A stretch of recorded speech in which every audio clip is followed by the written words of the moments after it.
JM Analysis, un autre regard.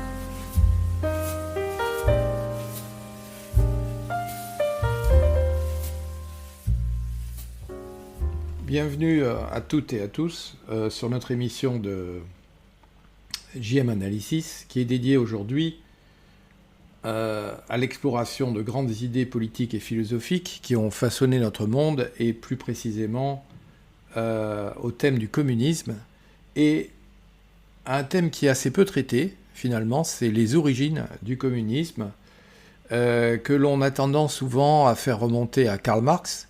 Mais aujourd'hui, nous allons aller très très loin dans le temps, puisque nous allons parler de grec, et nous allons parler notamment de Solon l'Athénien et des règles de modération. Dans un contexte où les idéologies politiques sont souvent critiquées pour leurs excès, nous nous interrogerons sur les véritables fondements du communisme. Trop souvent assimilé à ses dérives autoritaires, notamment le stalinisme, le communisme en tant qu'exigence politique, mérite sans doute d'être redécouvert sous un autre jour. Contrairement aux idées reçues, dans le communisme, il ne s'agit pas d'un appel à l'excès, mais le communisme authentique, véritable, repose plutôt sur une critique des déséquilibres aussi bien économiques que politiques. Pour mieux comprendre cette vision, nous nous tournerons aujourd'hui vers l'Antiquité, et plus précisément vers Solon, qui fut l'un des grands législateurs de l'histoire grecque. Solon, qui était connu pour ses réformes visant à instaurer la justice sociale et la modération, va nous offrir une perspective assez éclairante sur la quête d'équilibre politique. Ces lois, qu'on appelle les lois de Solon, qui ont marqué tous les Grecs du 5e siècle, sont marquées par un souci d'équité, un souci de mesure, et elles résonnent étonnamment avec les principes d'un communisme modéré. Alors au cours de cette émission, nous explorerons les règles de la modération de Solon qui peuvent enrichir d'une certaine manière notre compréhension du communisme loin des clichés, loin des excès. Et nous discuterons également des parallèles entre les réformes de Solon et les idéaux communistes, tout en analysant comment cette quête d'équilibre peut-être nous inspirer aujourd'hui. Restez donc avec nous pour ce voyage intellectuel à travers le temps, où nous chercherons en quelque sorte à réconcilier l'utopie communiste avec des principes de modération et de justice sociale hérités de l'Antiquité.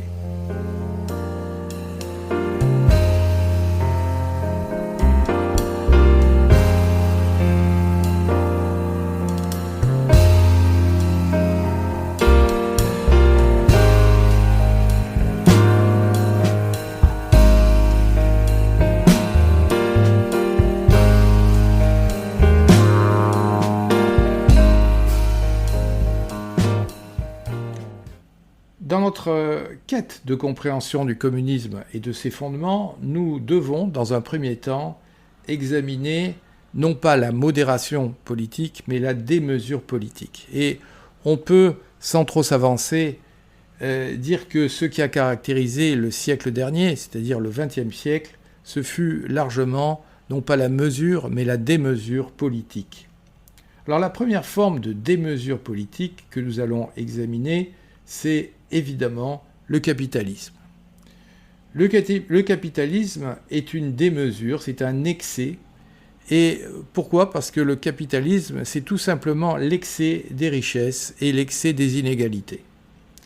Depuis la révolution industrielle, nous constatons que l'enrichissement de certains s'accompagne de la paupérisation des autres. Alors l'interprétation communiste va plus loin, elle précise que cet enrichissement d'une classe repose sur la paupérisation de l'autre. Et pour illustrer cette idée, bien sûr, je vous invite à revenir sur les analyses de Friedrich Engels dans son ouvrage « La situation de la classe laborieuse en Angleterre » en 1845, puisque Engels va y documenter déjà les conditions de vie et de travail des ouvriers industriels, tout en soulignant, bien sûr, les inégalités criantes et les conditions de vie précaires de nos voisins. Alors aujourd'hui, près de 2 siècles plus tard, 2 siècles après la rédaction de cet ouvrage, eh bien, il est clair que le capitalisme a évolué. Il a évolué vers une nouvelle forme qui est une forme néolibérale. Mais ce qu'on peut dire, c'est que les fondamentaux n'ont pas changé. Malgré un système de protection sociale que nous connaissons, nous, en France, les disparités de revenus et de patrimoine demeurent, nous le savons tous, alarmantes. Les écarts de revenus restent significatifs. Je l'ai dit, malgré le système de protection sociale, en 2022, l'INSEE rapportait que les 10% des plus riches en France percevaient environ 7 à 8 fois plus que les 10% les plus pauvres. Mais il existe également des disparités de patrimoine, et je dirais que le patrimoine est encore plus inégalement distribué que les revenus. Les 10% des ménages les plus riches détiennent près de la moitié de la richesse totale en France. Alors il est important, c'est vrai, de noter qu'en France, le capitalisme est tempéré par un système de sécurité sociale universelle et une tradition européenne de redistribution des richesses. Aux États-Unis, bien sûr, les inégalités générées par le néolibéralisme sont encore plus marquées, puisqu'en 2022, les 10% les plus riches aux États-Unis gagnaient 16 fois plus que les 10% les plus pauvres. En somme, ce que l'on peut dire, c'est que cette démesure capitaliste, marquée par l'excès de richesse et les inégalités, pose un véritable problème social et économique. Mais il existe une seconde forme de démesure qui apparaît au XXe siècle, c'est le stalinisme. La seconde forme de démesure qui apparaît et qui va continuer à produire ses effets, c'est justement ce stalinisme, c'est-à-dire non pas l'excès de richesse, mais l'excès de pouvoir, et plus précisément l'excès du pouvoir d'un parti. Le stalinisme, malheureusement, est devenu, dans l'esprit de nos contemporains, pratiquement synonyme de communisme, ce qui est une aberration. Le stalinisme s'est propagé en Corée du Nord, en Chine ou à Cuba, où a été encouragé un autre type d'excès, non pas économique, mais un excès politique, non pas l'excès capitaliste, qui est l'excès de la richesse excessive, mais l'excès politique, qui est l'excès du pouvoir exercé par le parti qui est en place. À cet égard, Kim Il-sung, l'autocrate coréen, a affirmé ceci, il disait « Sans le parti, nous ne pouvons rien faire ». Cette phrase terrifiante reflète bien la réalité du pouvoir stalinien. La réalité de ce que fut le pouvoir de Fidel Castro, de ceux qui ont assombri l'idéal d'émancipation à la base de tout programme communiste. En effet, au lieu de développer et de cultiver les libertés, ils ont généralement assujetti le peuple à une nomenclatura qui cherchait à asseoir son pouvoir. Donc ce qui est intéressant aujourd'hui, c'est de repenser le communisme, ce que l'on ne fait pas du tout. Face aux souffrances engendrées par ces excès de pouvoir, 2 solutions s'offrent à nous. La première solution, elle est simple. Elle consiste à dire ceci. Si le pouvoir est la cause de ton malheur, supprime la cause de ton malheur. C'est-à-dire, supprime le pouvoir. Et cette suppression de toute forme de pouvoir est une utopie qui a pu apparaître aussi bien dans des systèmes philosophiques comme celui de Michel Foucault que dans certaines formes d'anarchisme. Alors pourquoi dis-je qu'il s'agit d'utopie ? Parce que lorsqu'on examine le champ de l'histoire, on s'aperçoit que la politique est intrinsèquement la manifestation d'un pouvoir. Donc le fait de supprimer le pouvoir, ce serait pratiquement le fait de supprimer toute vie politique. Par contre, il existe une deuxième solution, qui va être la solution du communisme dont nous allons parler, c'est le fait de modérer le pouvoir. Alors modérer le pouvoir, cela par contre reste possible en inscrivant cette modération dans une constitution, dans le corpus des lois, ce qui n'a jamais été fait de manière effective. Certes, certains vont me dire, mais il s'agit là du programme du centrisme. Mais le centrisme n'a jamais appliqué son programme. Le centrisme, nous le savons tous, qu'il soit de droite ou de gauche, a été tout le temps une forme déguisée de capitalisme. En réalité, les origines du communisme, c'est-à-dire la recherche du bien commun par la modération des pouvoirs, ne remontent pas à Marx, comme on le pense souvent, mais à la Grèce ancienne, et notamment à ce fameux Solon d'Athènes. Mais qui est ce personnage ?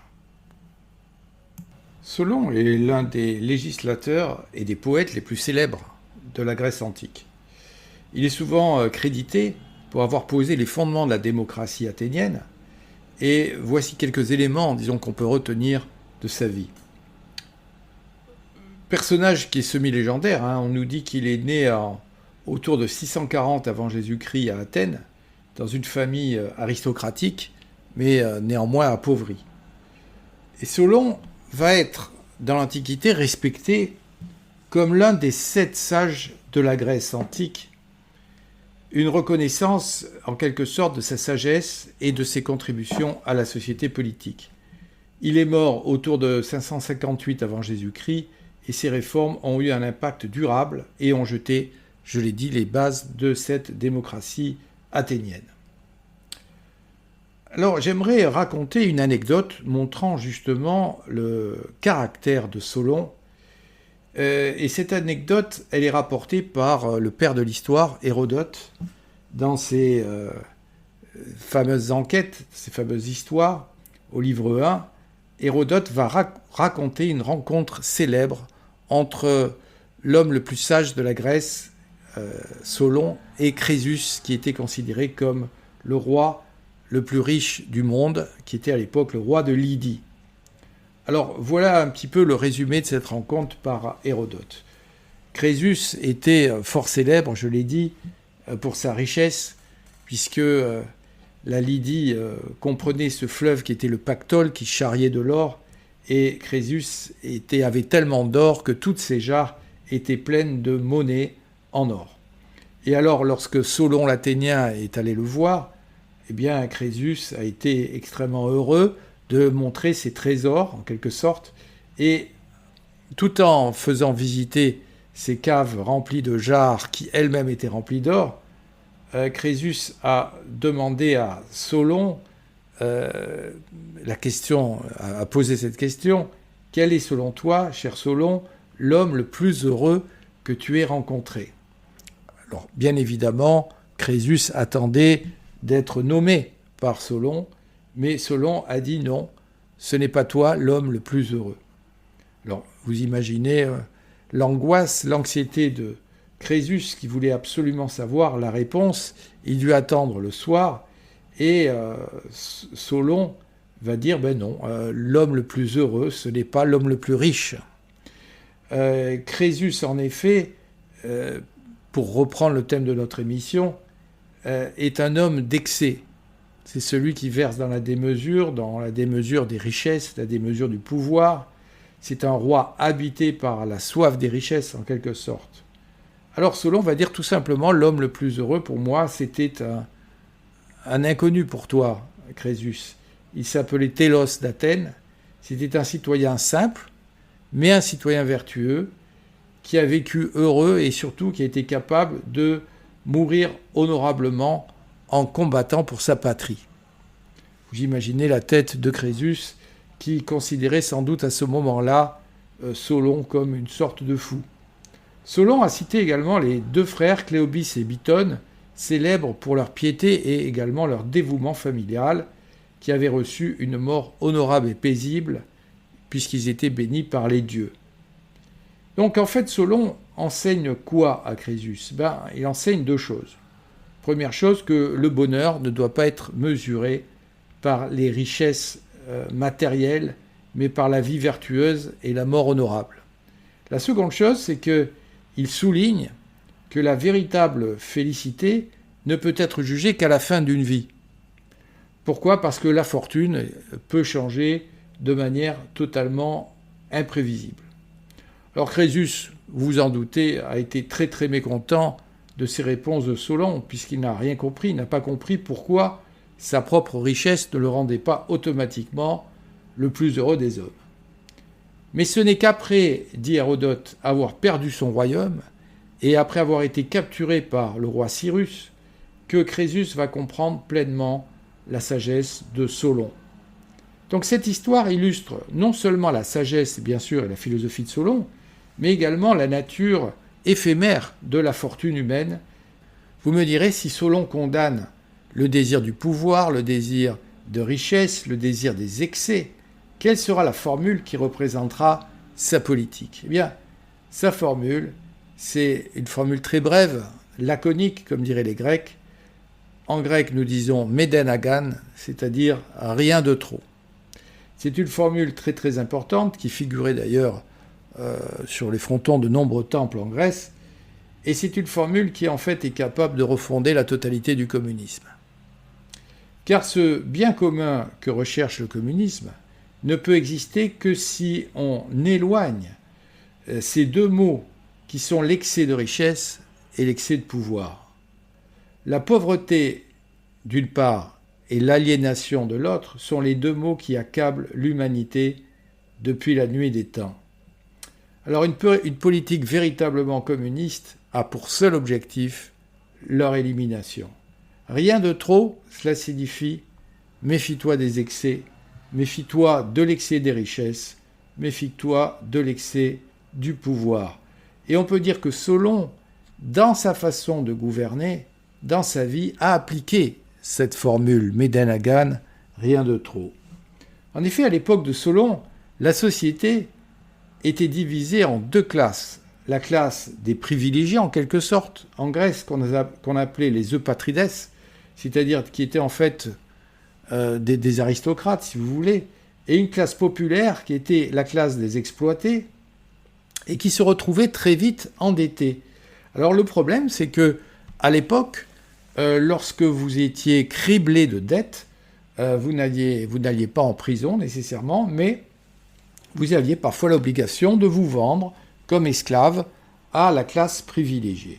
Bien, Solon, justement, politiquement, va mettre fin à cette honte, puisque Solon a été élu archonte, c'est-à-dire il a été un des 9 magistrats principaux de la ville en 594 avant Jésus-Christ, et à cette occasion, il va entreprendre une série de réformes politiques pour résoudre ce problème. Et bien sûr, la première réforme, c'est la fin de l'aliénation. Il va abolir ce qu'on appelle l'esclavage pour dette, et il va libérer en quelque sorte les Athéniens de cette réduction en esclavage à cause de leurs dettes. Cette réforme est connue sous le nom de sesakteia, c'est-à-dire le fait d'enlever ces fardeaux, de les secouer. Et d'autre part, Solon va réorganiser toute la structure politique d'Athènes en établissant des classes sociales, certes, basées sur la richesse plutôt que sur la décence, et va permettre par là même à beaucoup plus de personnes de participer, bien sûr, à la vie politique. Ce qui fait que la maxime meden agan, je dirais, elle résume bien cette recherche de l'équilibre politique, le fait d'éviter des excès qui peuvent mener eux-mêmes à des conflits ou à des désordres sociaux.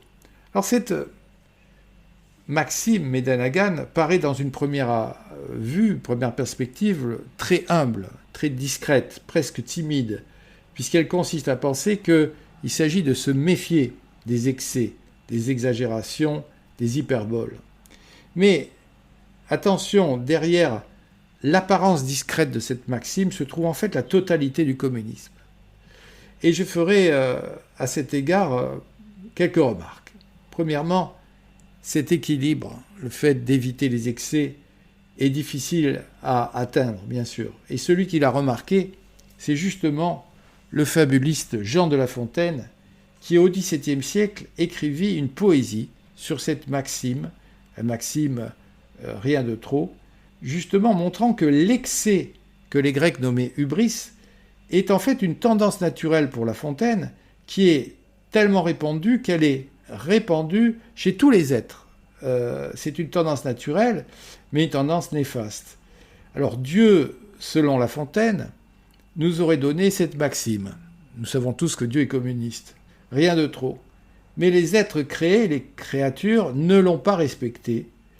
En effet, les arbres, les plantes, les animaux, les moutons, dit-il, veulent toujours plus et, en quelque sorte, injurient cette idée, cette règle de la modération. Écoutons donc Jean de La Fontaine qui nous parle de cette maxime « rien de trop ».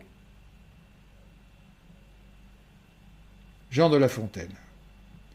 Je ne vois point de créature se comporter modérément. Il est certain tempérament que le maître de la nature veut que l'on garde en tout. Le fait-on ? Nullement. Soit en bien, soit en mal, cela n'arrive guère. Le blé, riche présent de la blonde cérès, trop touffu, bien souvent, épuise les guérets. En superfluité, s'épandant d'ordinaire et poussant trop abondamment, il ôte à son fruit l'aliment. L'arbre n'en fait pas moins, tant le luxe sait plaire. Pour corriger le blé, Dieu permit aux moutons de retrancher l'excès des prodigues moissons. Tout au travers, ils se jetèrent, gâtèrent tout et tout broutèrent, tant que le ciel permit aux loups d'en croquer quelques-uns. Ils les croquèrent tous. S'ils ne le firent pas, du moins ils y tâchèrent. Puis le ciel permit aux humains de punir ces derniers. Les humains abusèrent à leur tour des ordres divins. De tous les animaux, l'homme a le plus de pente à se porter dans l'excès. Il faudrait faire le procès aux petits comme aux grands. Il n'est âme vivante qui ne pêche en ceci. Rien de trop est un point dont on parle sans cesse et qu'on n'observe point. Jean de La Fontaine.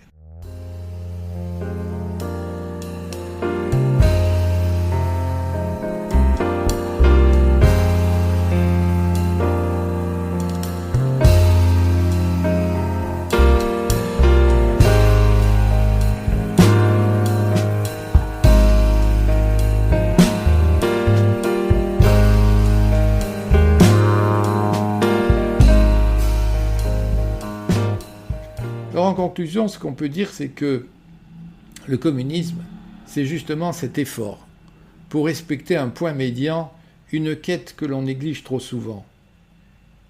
Contrairement aux idées reçues, le communisme n'est ni une accumulation d'excès, de richesses comme dans le capitalisme, où certains gagnent des millions d'euros. On peut penser au patron de Peugeot qui gagne 36 millions d'euros de salaire, bien sûr, mais le communisme n'est pas non plus, bien sûr, une concentration excessive de pouvoir, comme dans son visage terrible du stalinisme, ou comme dans certains populismes. Au cœur du communisme se trouve le principe de l'équité, c'est-à-dire d'un partage équitable des richesses. Cette vision s'oppose à la démesure et à l'injustice, qu'elle soit économique ou politique. Le communisme, dans son essence, cherche à équilibrer la répartition des ressources et du pouvoir, favorisant ainsi une société plus juste et harmonieuse.